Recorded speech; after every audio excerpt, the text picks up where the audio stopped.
Town Talk. I think you're going to really enjoy this show. I was very excited to do this show today. I have what I think is one of my most interesting guests on, and I'm going to welcome Aisha Ali Khan Durrani, and I have dubbed her Renaissance Woman because that is truly what she is. Welcome, Aisha. Thank you for having me, Kathy. Very welcome. My pleasure. My pleasure. Thank you. So, Thank you. our audience, I would ask you to tell our audience something about yourself. Well, a little bit about myself. I'd like to say that I like to write poetry.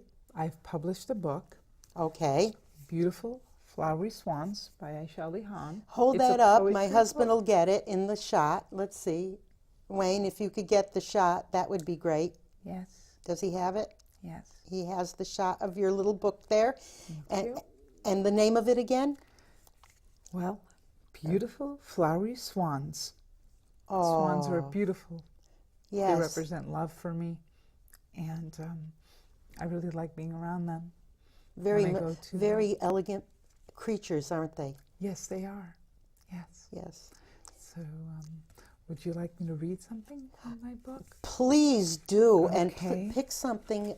And it looks like a book that people could just sit by the ocean in their backyard and just enjoy. Yes, very Please do. comfortably. I picked a selection. It's called Nature's Ways. We put 1 foot ahead, leaving us 1 foot behind. Even though life can be cruel, we should be kind. Some parts of life we want to rewind. We are made to go forward, not behind.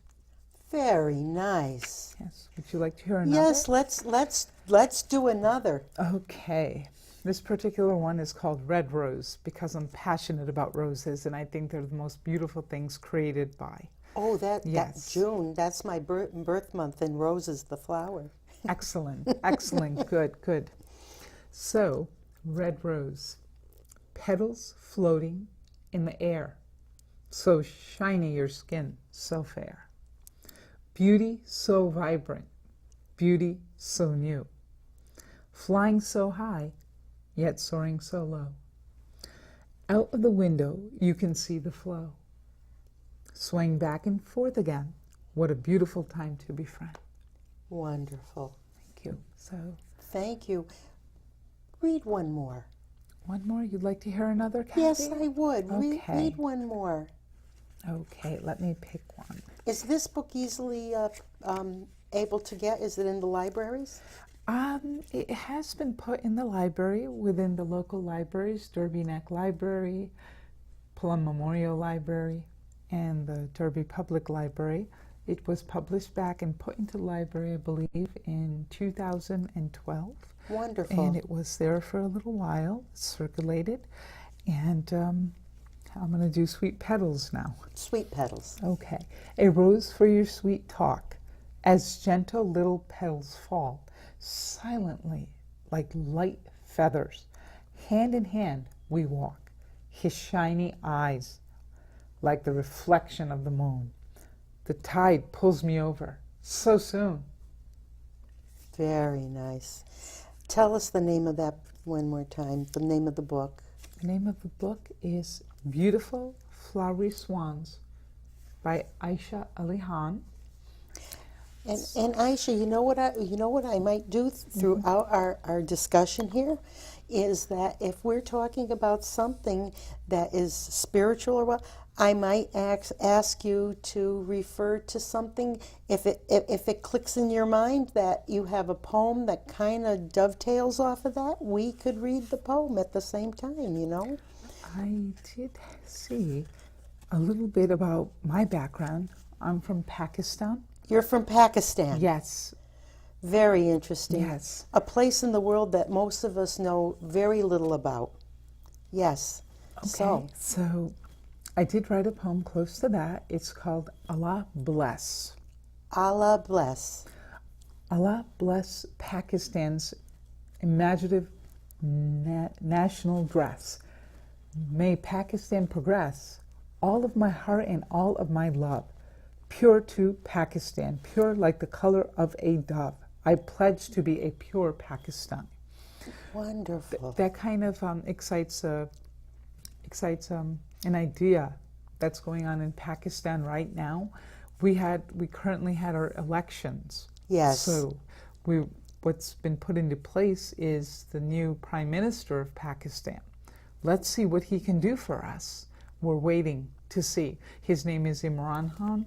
So we'll see what he can do for a new Pakistan. For a new Pakistan. That's what he promises. Let's see what he can do for us. Well, it was mentioned to me when we were going to interview that you were interested in global politics. Absolutely. And especially Pakistan, I would imagine. Absolutely. So what would be new, may I ask, what would be a new thought for Pakistan? The Pakistani citizen, just like the American citizen, hopes for the future, needs change. What would Pakistan be looking at? Well, I'd like to say, as being a Pakistani myself and in Pakistan, I believe it would be the best for them to increase the amount of schools they have, right, and the amount of education, clean water. Clean water. And I was just telling you, I got that call from my brother-in-law, so they want to make sure that they're having clean water in that area. It's you know, it's a big problem. It's a big problem. In the area where you came from. Yes. How often we don't realize that we take clean water for granted in a country, in most parts of the United States. First I mean, world. certainly we have poverty, Right. but we take that so much for granted. But you see, for me, Kathy, if you would ask me, I really, really think that we should extend our school system. We should get people to, you know, admit their kids into schooling instead of, you know, doing sweatshops or this and that. But the schooling must be a lot more, more built, more focused on, so we can have, you can say, possibly more doctors, more professional. We're having women who are going to more professional fields as well. So more rights for the women in that regard. And I think that would be good. That would be really good for us if we can, you know, have some of them. But as you know, that Pakistan is a male-dominated society. Sure. Mostly when you are to go out in the streets, you're going to find more men than you will women. They go shopping. They go out to do what they need to do. I mean, the new generation Pakistani girls, and they're a little bit more liberated. Not everybody's observing the burqa, or not everyone is observing any other form of, you know, you can say purdah or you know, to cover themselves completely. And in general, Pakistani leadership is accepting that to a certain extent, or does it depend on where you're from? Imran Khan, is more of a liberalist more than anything. So he will probably excite that in Pakistan a lot more, meaning that, you know, because he was an international cricket player and he was married internationally to women of the Jewish or Christian faith, he was a little bit more liberated. So he might bring more liberation to Pakistan for the youth of it, for, you know. Sure. So that's so what you we're have thinking. a new thinker. He's got a different mind of how the future should look. Absolutely. That's what he's doing. And he's obviously elected because a majority of the people want something like that there, because there is change that's happening there too, in terms of, you know. But if you look at it from a market, you can find that they have KFC there. They have Pizza Hut there. They have all these Western civilization creeps in. Yes. Oh, yes, it does. Yes, because it's the economy. Yeah. Absolutely, it is. Absolutely, Kathy. You're well versed in this too. You know what you're talking about. My little bit of a politics. I can hold my own, but you know, don't look for me on national TV. Okay. Anyway, but what I would bring in too is. A thought came to my mind, and we don't have to dwell on the world politics, but this thought came into my mind. If you look at Iran, when the Shah was there, people wanted a change. Some people felt that some of their old ways and their old traditions were being too much Westernization. And now I'm not an expert on Iran, but I take a look and I see that the Iranian people, and it's always about the economy.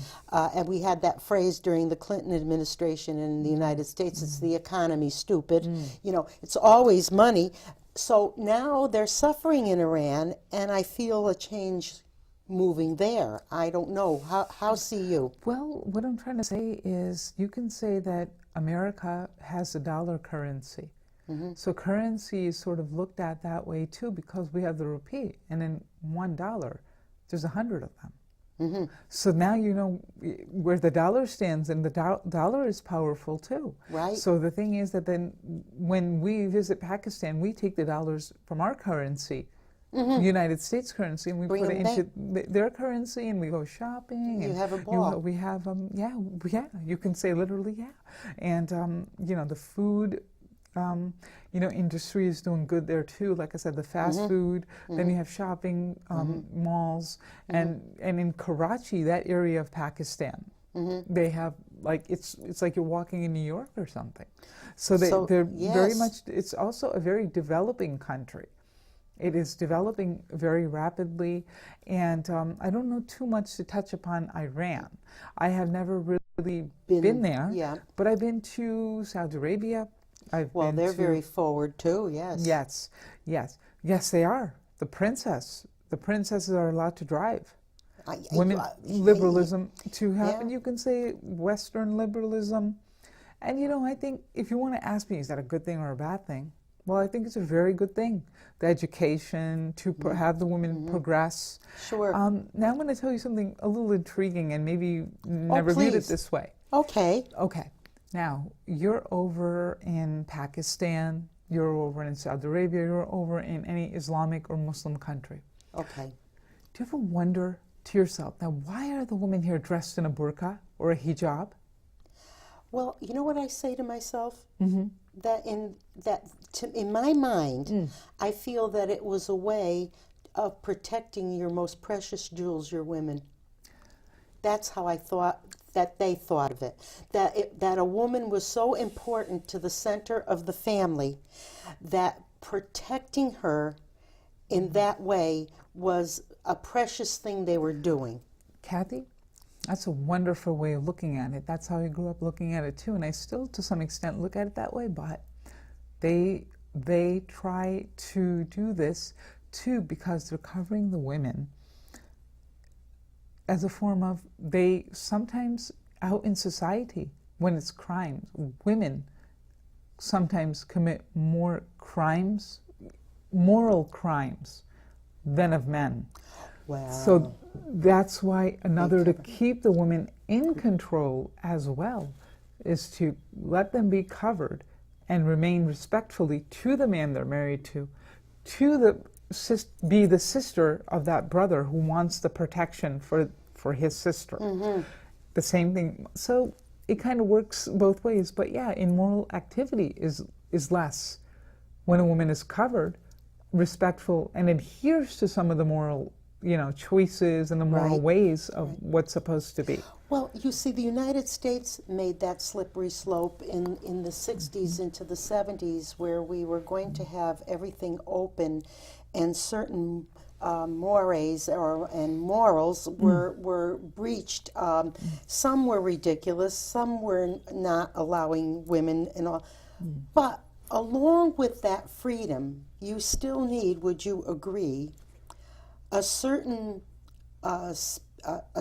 belief of the ways, now I could say religion or whatever you want to call it, but a way that the universe or the world runs, or how things are, that there's certain rules you don't breach because they come back and ruin your life. They come back at you if you, sure, you want to be the individual, free to do what you want, but doesn't some kind of a belief system come into that? I just posed the question. A belief system that comes into that? Well, yes, it is a belief. Yeah. It's a belief, and that's what it is. It comes down, that's an excellent word, it is a belief. And that's how they portray it in Muslim countries. And I believe in the States, at one point, we went through something like that too. Like you're saying, the 70s, where the women were very much, Oh, yes, conservative, we have the pill, and we're going to go out. yes. If you get pregnant, don't worry. You Right. get divorced. That kind of thing. Right, that kind of thing. But there's very little illegitimate pregnancies that happen, especially that I know in Pakistan. They're usually legitimate. Because it's steeped in their faith. Yes, it's deep in their faith. It is a belief, and everybody has their own, belief all around the world. But that's how much I look at it from that perspective, and I think that that women there, they should be respectful and moralistic and belong to their husband and belong to their children. But there's always a lot of exceptions too. But yes, let's go back to the idea of westernization. Because of the dollar, because of the the food, the fast food that's available there these days, because of and it is there. It opens up a whole new world, really. Yes, it really does. It opens up. I think that when I look at it, if you really look at it, I think the Earth is only this big now, because everything through the internet, everything that's right. through because like could you have imagined that my brother-in-law would have been able to call me, call you just a few minutes ago, right? Yeah. And I saw him, so it's a face-to-face camera going on. So That's I don't think that the world is, I think we've progressed a lot, and I think we're borrowing more from each other than we've ever done. Because back in the 60s and 70s, as you can say, we didn't have that luxury. The Islamic world was too far away to even think about. Right. And it's just like the little things. It's just the little things, like, okay, so yeah, they're wearing a burqa, okay, this and that. But I think that now people can incorporate more to their knowledge to look around the world and see this is what's going on in Islamic countries, and this is what's happening, and things of that sort. Well, yes. Well, oh, I'm sorry, I didn't mean to. No, that's okay. That's okay. We need to start realizing that we are all of the human race. And we are. Like, I go back to Abraham again. Yes. He fathered us all. I think that we're all interrelated. Because, like, okay, even if you take, for an example, an African-American woman, yes, and an African-American man, they Yes. come together to procreate. Sometimes that child can be look like he's from the another race, meaning a white race. I think That's we're right. all incorporated into one another because of airplanes, because of travel, and because who knows, maybe somewhere along the line we could be Turkish or have some African heritage. Well, doesn't our history, and I know you're well educated, you went to Fordham, you went to St. Joseph's High School. Yes. You've been in the States a long time. You flew Absolutely. into Kennedy. Right.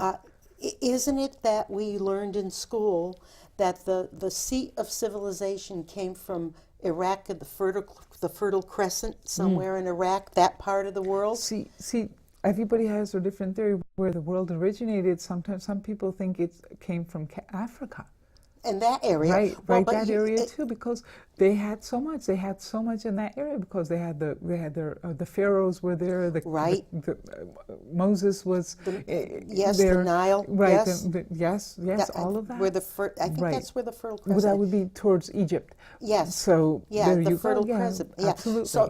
So this is the thing. We are all connected. And we are. But the thing is, we're all brothers and sisters. We're connected. We're human. But, I think that belief is wonderful, but it shouldn't really divide. I think it should add. Do you get what I mean? Well, but Yes. being my political background, you can see today, and we won't get deep into politics, No. but Okay. it is a strategy to divide.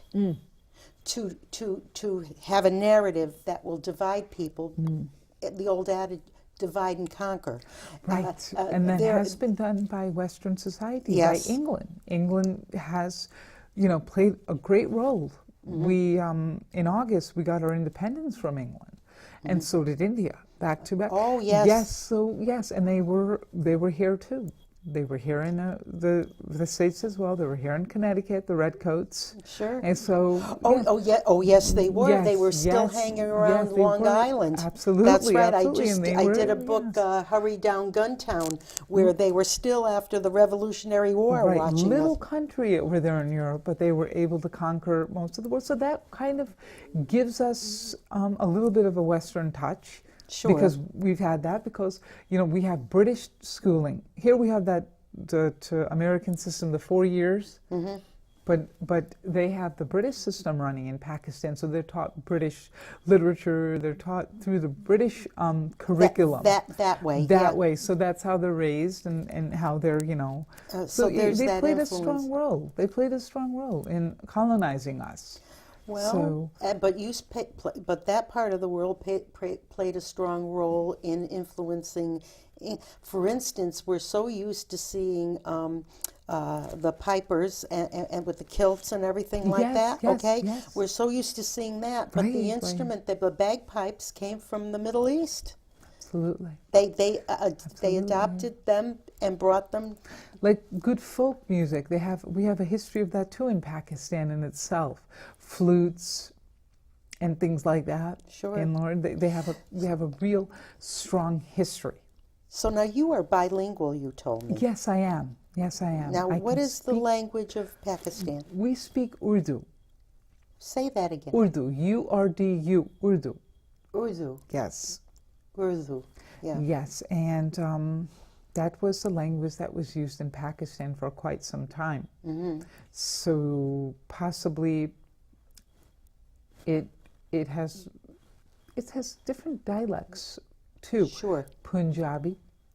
Oh, Punjabi. Punjabi. So I'm actually from that part of Pakistan where Punjabi is more prevalent, and that culture is there. Mm-hmm. Pakistan, like America, but a little bit more, you can say, has different, you know, provinces, cities, and they have different culture. They're all Islamic, but different Islamic culture. Right, right. So, you know, that's also there too. So now your English is, of course, excellent. I appreciate better than excellent. Thank you. Probably speak more correctly than most of us born here. Mm-hmm. Were you? What age were you when you arrived in? Kathy, I was 5.5 years old, and as I showed you about my brother, he was going to be born in Yale like a few months or so later. So I came and I joined you guys. So you were 5.5 years old. Yes. So yes. And you landed at JFK. Yes. And you settled in. You said Shelton, was Shelton. It? That's what I was just telling you. My brother started his life here in Yale. I have a younger brother. So I came here, you can say, when I was exactly, 5.5. So my mother gave birth here. Then I did my schooling, like you were asking. I did it over at Elizabeth Shelton and also Lafayette. Oh. Lafayette, and then we moved over to Ansonia, where I currently that's reside. where my life started, Ansonia. Did it really? Yes. Oh, wow. Yes. You were born in... I was born at Griffin Hospital in Derby, but I lived on 11 Central Street in Ansonia, which my house was probably in the middle of the parking lot in front of Big Y, because Central Street in Ansonia used to go right straight through. And do you remember the Ansonia Mall? Yes, my grandfather's store was right about in the same area. Wow. As a matter of fact, they took his confectionery store by eminent domain, his storefronts he owned, to build that mall. Right. Of course, they paid him a fair price for it, but for years he made his own candy and sweets, luncheonette. A lot of Greeks opened up confectionery stores, and that's what he did. But so Ansonia I started out in, but please, I interrupted you. No. You I think that's exciting. We both have the same dwelling, to some extent, and the same background from there. We dwelt there for a little while. Well, I was born and raised in the lower Naugatuck Valley. Have you heard of Peck School? Peck School, yes. Yes. I did. As soon as I moved to Ansonia from Shelton, I went to Peck School, and I did 4th grade. Oh, moved on to Willis. Okay. Finished Willis, went to St. Joe's. Oh, you went over to St. Yes, Joe's. went Very over to good St. school. Joe's. Yes, it's a very, it's now, I mean, nowadays we have iPads, computers, and cell phones that the students are allotted in most of the schools these days. So I Right. think my kids are gonna, when they get older, they'll know They'll- much more about the electronic media and the technological world. So it's making us a small world. It certainly And, is. yeah, but when I went the 4 years, I really enjoyed my St. Joe's education. I mean, I loved education, and from there, I had one of my professors, Mr. Vingo, right over for that particular studio, KC 101, and I got in there, and then Kathy, I just fell in love with studios. Well, Well, passionate.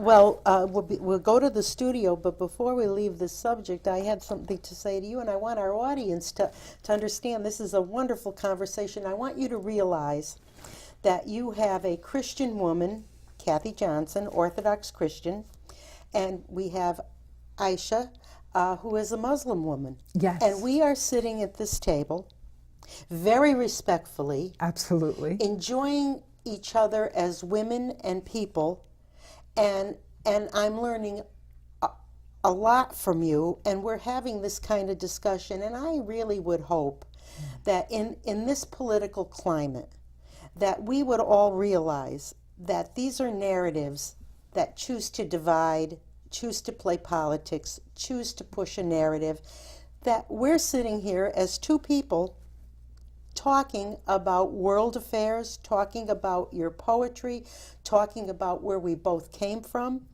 I mean, it's just wonderful. So you were talking about the radio station when we... Right.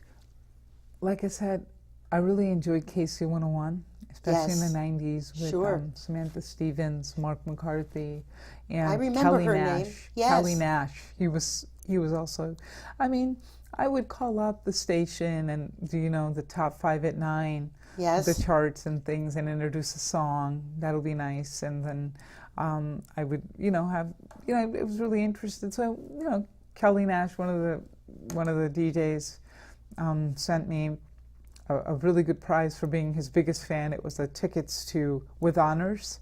Do you recall that one? With Honors. With Honors. No, I don't remember that. Fill us It was in. a very good film, and he gave me tickets for it, and I would just communicate with them over, things they would record and play back, and it was like the most exciting thing for me because I really enjoyed radio. I liked that about, the media and things like that. So later on, current studio here intrigued me too. So when I started doing stuff here, I felt like I was really fulfilling my passion, like we had talked about.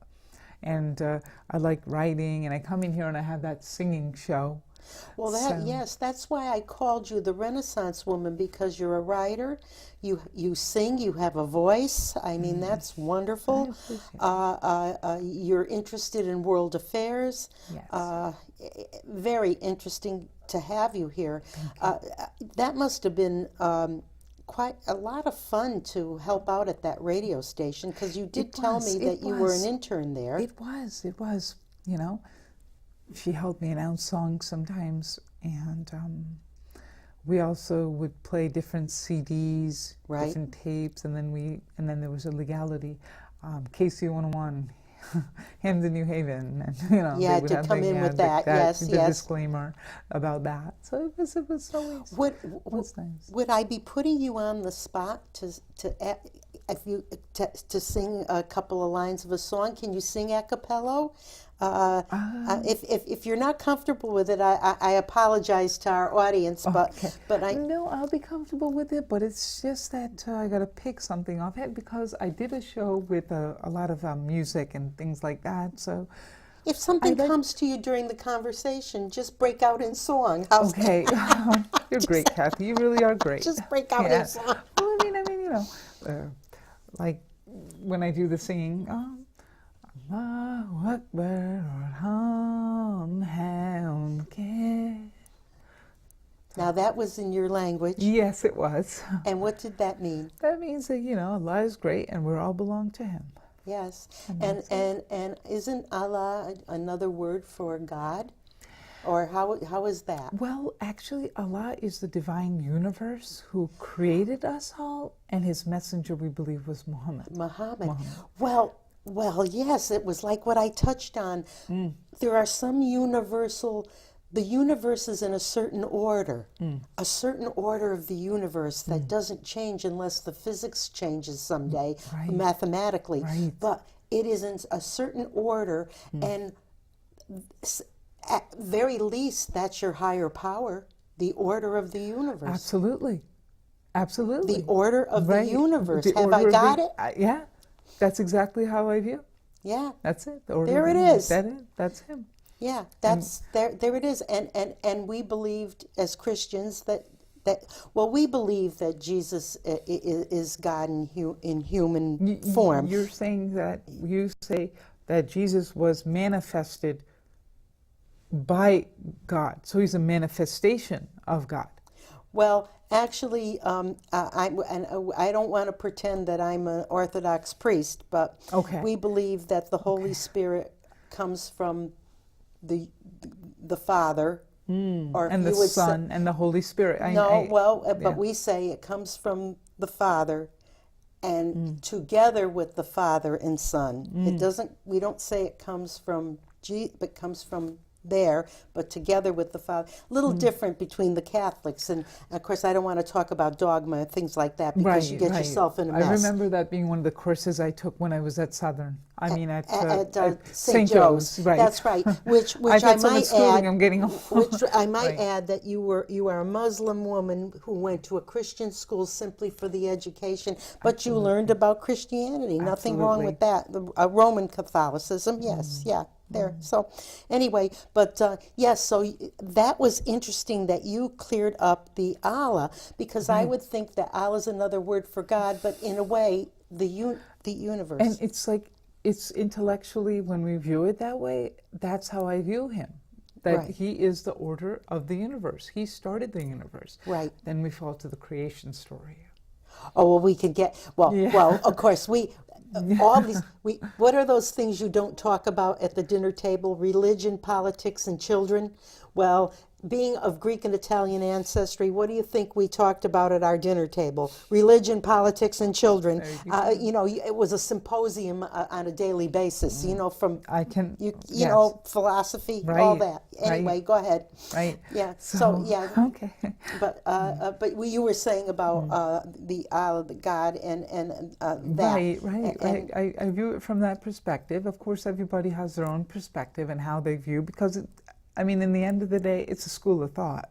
It's what you think, and I think that when religious people come together, whether they're Greek Orthodox, whether they're, Roman Catholic, whether they're Muslim, Sunni Muslim, Shia Muslim, I think we congregate together by our school of thought and how we believe and how we view our religion, or the origin of this world, or the origin of us, or so. I believe that's how we come along. I think that's what we do, though we are both open-minded to discuss and see from what thought perspective they're coming from. But I think that's what we do. We just congregate. Now, when you go to church, or when I go to the mosque, it's it's a bunch of people who believe, women, because we still have that segregation going. Yes, so we used to in the Orthodoxy too, like the Jewish people segregates. Yes, we used to do that. With modern times now, things are changing a little bit, but I think that Saudi Arabia and parts of Pakistan still hold that value, still hold it. So, it's always, good to, I think it's good, always good to congregate together and practice your faith, but we all have our own, way of expressing this. Well, that's right. And you mentioned something. You see, when you said very briefly about evolution and things like that. Sure. But when you look at the universe, we don't reject science. That's part of it.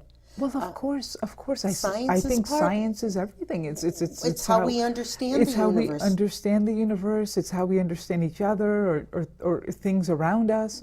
But I'd like to say that I still have a firm belief on the creation story too. You do? In the Islamic point of view of it too. Would you like to share that? Yes, and I think Yeah. I think maybe I'm wrong. I don't know, but No, the no. creation story is also viewed by the Greek Orthodox and the Catholics. They have that Adam and Eve. Oh, Adam and yes, Eve. yes. There's So, an explanation in the and but. Yes. so I'd like to say something, and I know you're really going to enjoy hearing this. You're Okay. going to like it. I'm You're gonna, enjoying listening to thank you anyway. So thank you, we're thank having you. a lot. You're lot going to of like fun here. this. The way I look at the world, Yes. I look at this whole world, despite Pakistan and Muslim countries being predominantly male societies, I still think that this is a woman's world. It always was and always will be. Yes, and my Every perspective on Greek that. man knows that. All right. No, you bet. Okay. Yes. So, good. I enjoy humor. Yeah. Comedy is something I like to do No, too. no, go, Can I have no, enough? no, no. Please go Okay. ahead. Okay. All right. So, the thing is that when the depiction of man and woman, when we were in heaven, right? Adam and Eve, we believe were in heaven. It was Eve that, seduced Adam. Yes. Basically, yes. Yeah. Yes. And that seduction, they had the fall of man after that seduction. So the thing is that I think that women, because of women, we're in this world. And women are able to procreate. We carry babies. We bring male and females into this world. So I think that the stature of a woman is everything. So that's the way I perceive. And with teachers, with motherhood, I think that if we have a lot of really good, positive women, work can change the world. We can change the world. Well, we can. And Aisha, I agree with you on that. In this respect, my mother used to tell me that, okay, you were born a woman, and it might not seem fair that you have to be careful of certain things, do all this, Right. but you're very important. I grew up with three very strong women, my mother and her two sisters, three Spartan women. They took no prisoners. They were so sure of themselves. And I sat at, we were all neighbors. We all were next door to each other. I sat at a table with my mother and her two sisters as a little girl. And I learned, no one ever told me that I needed to be liberated from anything. I never felt that way in my life. But that was how I was raised. So I can kind of connect with what you just said. Well, that's good, because I do feel that women are pretty much everything. If we're strong, we can raise good girls, we can raise boys, and we came from heaven because of our decisions, and I still think that the world is, womanly.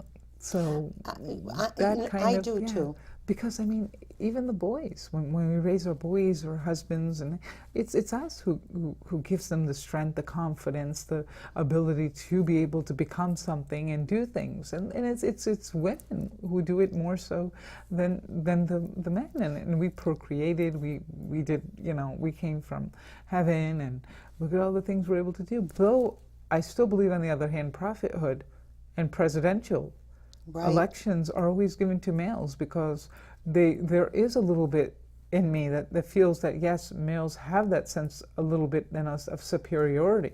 I'm not saying go run away with it, but I'm saying that to some extent I think they're more knowledgeable if they're straightforward and educated men and know how to take care of themselves. I think that they can be good husbands, good fathers, good brothers, and all of that, Kathy. But it's us who molds them. I mean, it's the mother.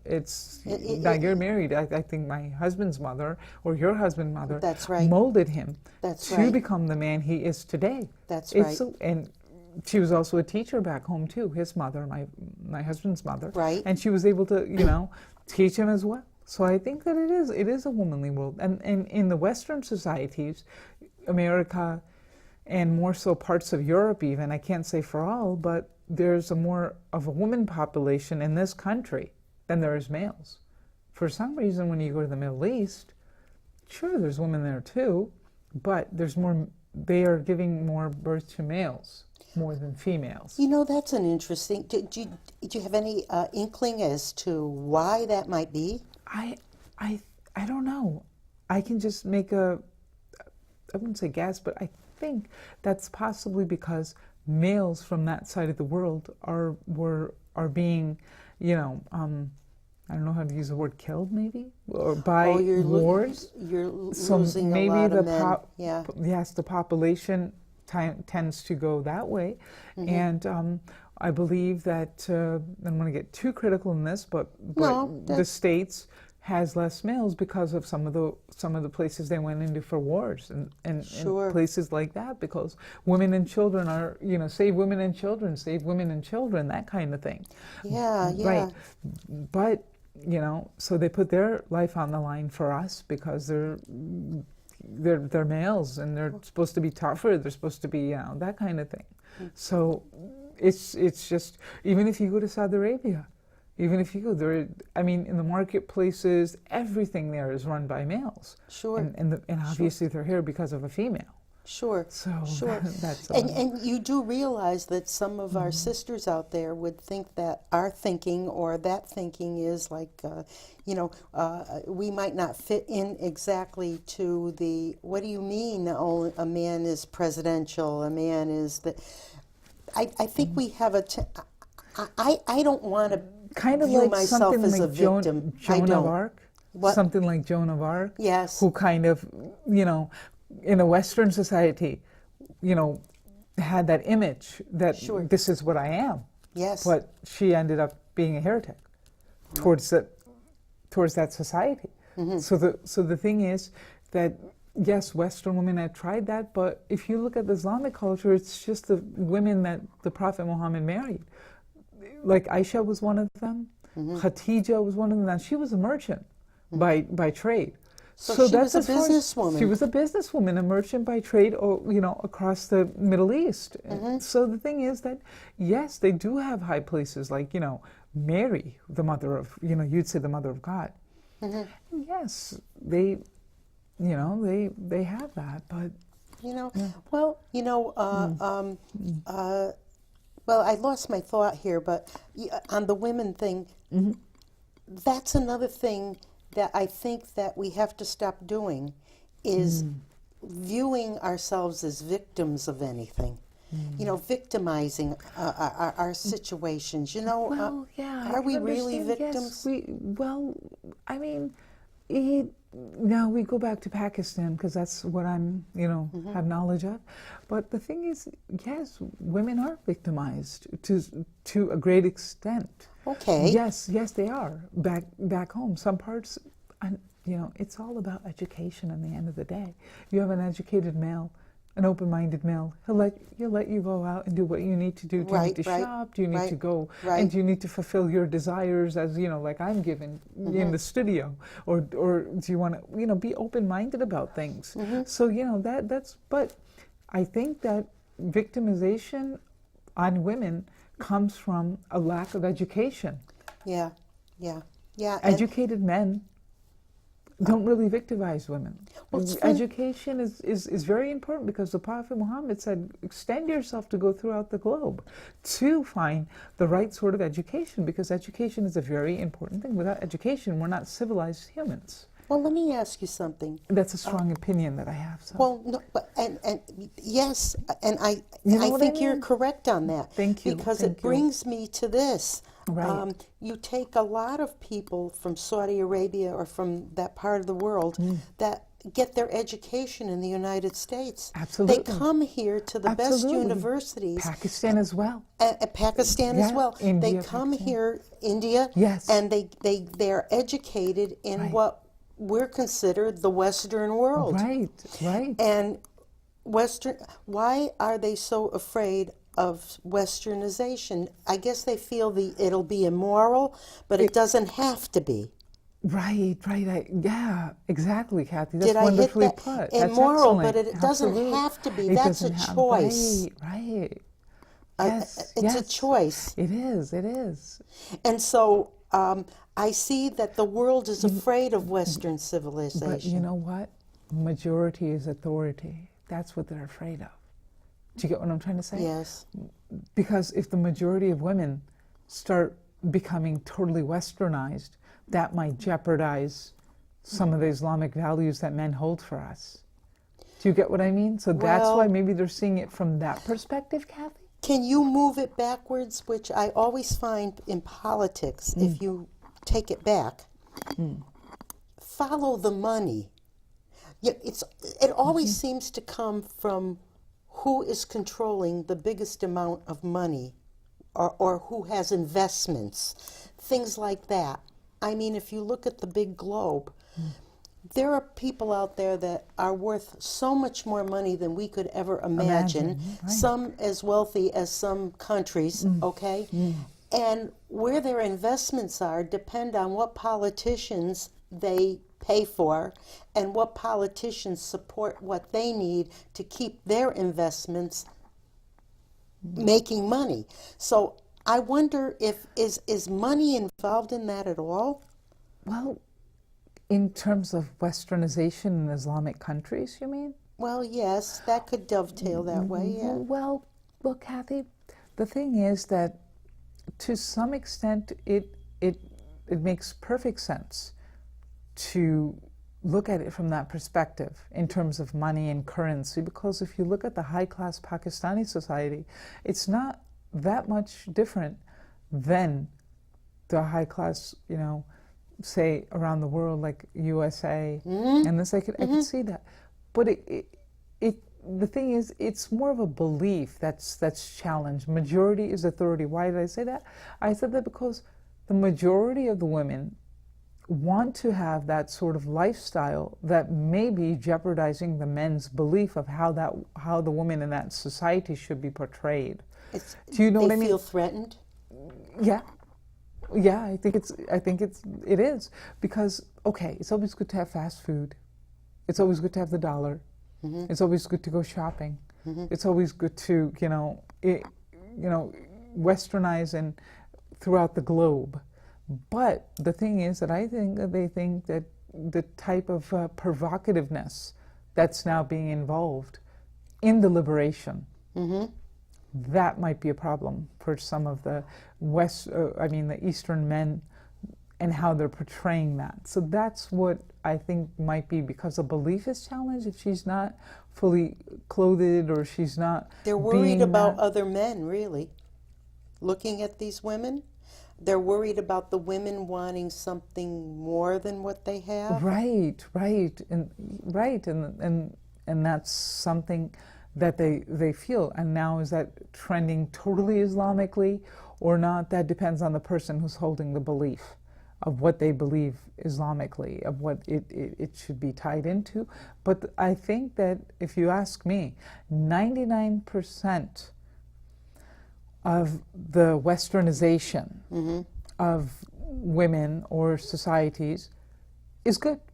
But when westernization breaks the threshold of morality and how women should be morally, that's what I think they find to be a challenge. Well, and that's what happened to Western civilization in America in the 60s. Right. It is, and that goes back to the universe. Absolutely. If you want to call the universe God. Okay. Certain universal things. If you run around and decide that as an individual it's nothing wrong to have sex wherever you want, then understand that there are consequences sometimes with these things. See where I'm going with that? Let me extend this. Okay. The thing is that now we're getting to morality and sex crimes. See, sex crimes in Muslim countries are more so finish her off. She did something she wasn't supposed to. Get rid of her. Get rid of her. Okay. But terrible thing. It is. But the birth control industry and Planned Parenthood people are indulging in these acts through birth control. And birth control was something that the Western society introduced to us, and something that we knew from Europe. And it's just to purify. It's just to purify yourself, Kathy. No more than that. What am I trying to say? We all have hormones. Every single one of us, Right. whether we're from Pakistan or Baghdad Or whatever. or Somalia, and we all have hormones. The thing is, when I think about it from that perspective, is that why these acts should not be happening is that for us, sexual purification is very important with our relationship with Allah and our Prophet and our beliefs. When we are totally cleansed of our hormones, when we are at a stable feeling, you can say that, because see, the thing is, now this gets a little bit, the Jewish religion has this too in Islam, is when a woman menstruates, we don't pray. Oh, well, yes, for years, that's right. We don't do that because we think we're not clean enough to do it, Kathy. We're not clean enough to. Yes. Yes, and you would have women really fight over that. But I think what it does come down to, that you're touching on, is this. No one can force you to have a moral compass. No. But if you don't, and this country once had birth control was illegal, things like that. There was a moral compass there, but people felt it was oppressive. Of course, we didn't kill people and all that. Yes. But what I'll tell you is this, that the individual has to choose that moral compass for themselves. I mean, you certainly can't end someone's life that way. No. And that. But you know, whether you're atheist, religious, or what, there are consequences to actions. There are things that you might want to be free as an individual, as a woman. Hey, I can do that. To make a decision. But the thing is, then Kathy, it backfires. I'm going to tie it in with Oh, by the way, we have 5 more minutes, which is a long time, but go ahead. I'm going to let you keep going. Well, I'll let you know. We tie it into our prayers, meaning that when we're totally cleansed of that time period and we are not having any intimacy with our husbands or so, when we go on the Hajj, that's why they all wear that same unified dress. The women are dressed one way, their heads covered, and I did this, and the men another. Sure. And you're not even, my parents, my dad was on the other side of the masjid while my mom was on the other side with the women. Sure. So we have to purify ourselves from that act or from that to pray to Allah. You want to go with a clean spirit. Yes, with a clean spirit and everything, well done like that. Because what you were saying, I understand that from a Western perspective. People would say, well, this, and they would question we have it. the right to do this, right, we have the right to do that. Well, you have the right. Well, yes. But what will it do to you? What will it do to you? And that's it. What is the end result going to be? And that's how it is, Kathy. And from that. Yeah, for one's soul, for their well-being, right. for your physical well-being, for your meditation, for your comfort, for relaxation. You go there and you pray to Allah. Well, Aisha, I'm going to add, this is such a great conversation. We could do 2 hours with this. Yes. Aisha, I'm going to tell you that we have a few minutes, and I'd like you to wrap up. And if there's something important you wanted to say to our listening audience, I want you to be able to do that. Well, I'm really glad to be on this show. And I have more to say to you than the audience. I'd like to do another show with you, too. We should do another show. Yes, I'm glad. Many shows, because I think that this We'll just pick a topic and then we'll go with it. We're two educated women here who have been having good schooling, a good background, and I think it's good when we come together and speak this way, because I don't know, you're saying national television or even global. I mean, one day we might be. Yes. Yes. Aisha, you know what we are? Allow me in front of the studio audience to brag a bit. We are critical thinkers. Yes. We are critical thinkers, and we're communicators, and we can find common ground even if there are differences. There are, but do I pray daily that our nation would do that, and the people that are listening to the talking heads would use some critical thinking and stop acting like Armageddon is coming? Yes, and like children who are out of control with their squirt guns. You know what I mean? And that's what I'm finding. The whole world is, doing this kind of thing. But I think that we are above that, and I do like that. You said bragging. It does make sense. One day, national TV, let them know, and let them know. Aisha, I think the thing we lack in education today is to teach our children critical thinking skills, which come from the philosophers, from ancient history, from Shakespeare, It's a from little all bit that. of good parenting, and I love Shakespeare. I like to say that too. Hamlet, Yep. As You Like It, and I did Yeah. all the Yeah. when I was at Southern. We Shakespeare are is good. gypping our children right. of critical thinking skills. But please, go ahead. But you know what? Let me tell you something. It's all parenting. Parents are doing this. We're telling, okay, we're at a supermarket. Okay, well, he's black, or she's Muslim, or It happens. we do this. We're doing it. Our religious teachings don't tell us to do this to each other. We tell our kids to do this We're to doing each it to ourselves, which is a slippery slope. Yes. We have only a half a minute. Okay. So I'm going to leave it on that. Let's not do this to each other. Yeah, let's It's not. the slippery slope to Right. division. Right. I'm Let's going be to say together and goodbye. well. Yes, let's do this yes, well. Yes, I'm yes. going to tell my producer, my husband, that this was I knew this would be one of my most exciting shows, and I don't care. I'm Italian. I talk with my hands. Okay, so I'm going to say to our audience, I'm going to sign off right now. Right. Have a good day, a good evening, and a better tomorrow. Take care. Take care, Aisha. Nice to be with you today. Nice to be with you too. You're welcome. Thank you.